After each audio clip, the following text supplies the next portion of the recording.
Бұл кылмыш иш коомчулукта да резонанс жаратты. Ошол окуя болгондо эле мен эртеси күнү барып, окуя болгон жерге чейин барып өз көзүм менен көрүп келдим. Бардымчы.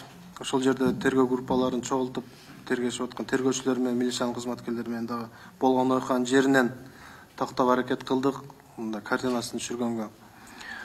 Бүгүнкү күндө кылмыш боюнча калыбга адам өлтүрүү статьясы менен айып угузулуп, бүгүнкү күндө кылмыш аягына чыга элек, бүтө элек. Бүгүнкү экспертизалардын заключение корутундулары дагы чыкканы чыгып, толугу менен бүтө элек экен.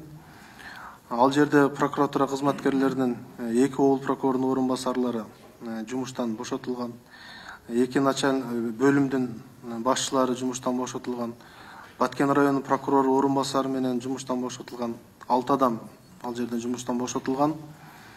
Кылмыштын бүгүнкү күндө тергөөсү болуп атат. Алар күбөлөр күбө катарына суралган кылмыштын алкагында бүгүнкү күндө.